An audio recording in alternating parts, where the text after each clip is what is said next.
And on business news tonight, the Federal Operations Unit Zone A of the Nigeria Customs Service has announced a significant crackdown on smuggling activities with a total of 206 seizures valued at 2.8 billion naira in the first quarter of 2023. Our TVC News senior business correspondent Ifunanya Eze reports. Comptroller Hussein Ejibono provided insights into the command's anti-smuggling efforts, revealing that 29 suspects were arrested in connection with the seizures in violation of the federal government's import and export prohibition guidelines. Highlighting the seized items, Comptroller Ejibono emphasized the necessity of adhering to regulations and laws, cautioning importers and traders about the severe consequences of non-compliance. Among the seizures were hundreds of bags of foreign parboiled rice, equivalent to 21 trucks, unregistered medicaments, and 40 units of smuggled vehicles. Regarding the seized vehicles, Comptroller Ejibono clarified the customs policy, stating that importers with incomplete documentation could rectify their paperwork, but he states that this does not apply to smuggled vehicles.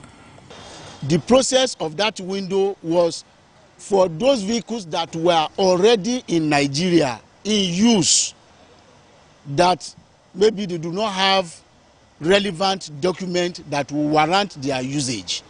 So those are the ones the windows are opened for, but not for a fresh, intentional smuggled vehicle into Nigeria. No, we will not take that. There is no any evidence of duty payment to be seized. And whoever comes forward to lay claim to it, we will definitely ask questions and prosecute the person.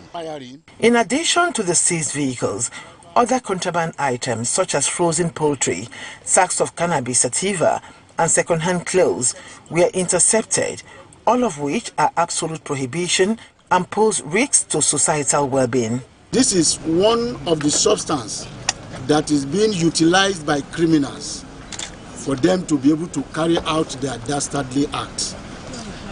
We implore Nigerians to continue to give us intelligence on how and where we can get this substance so that we can get them off the shelf. Government put this under ban so that our people will not go and buy this thing and start having health challenges.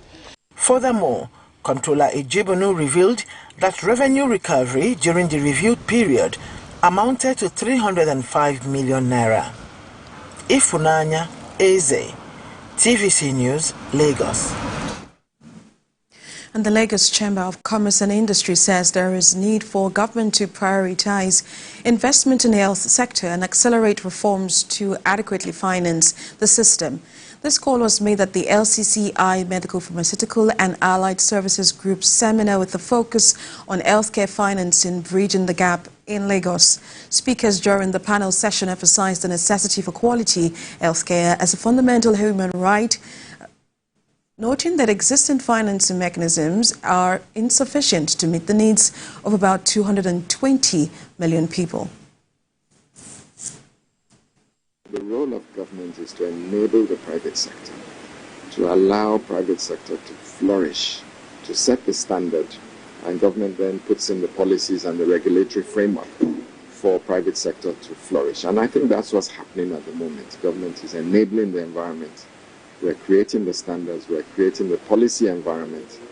We are ensuring and encouraging our diasporans to come home. We're encouraging the private sector, the banking, the partners, and together it's coming together to fill that deficit, that funding deficit. Industry needs to provide these products or platforms for individuals to take advantage of in order to understand how that affects their health or their ability to access quality health care. Because if we're able to get the health insurance industry going, then we'll have pooled funds to invest in health care. We as also in the private sector realize how important the private sector also has to walk the talk along with government in investing, local investors, local investment for the long term that can really help to not just to build more infrastructure and make sure there are more drugs and consumables around, but also training of medical professionals so that way we can really replenish the death of medical professionals. Well, the stock market has crashed share prices this week following sustained trade losses. The index came down by 0.29% to indicate losses on investments. The negative development followed 3-day straight losses in the market. The biggest trade losers were First Bank Holdings, CWG, FCMB, Access Holdings, and LLX. The lines of marginal price gainers include Dangote Sugar, Cortex, CNI Leasing, Chams, and NEM Insurance. And crude oil prices extended gains today and headed for a second weekly gain, supported by geopolitical tensions in Europe and the Middle East, concerns over tightening supply, and optimism about global fuel demand growth as economies improve. U.S. West Texas Intermediate crude rose to sell at $86.78 per barrel, with an uptick of 0.22%.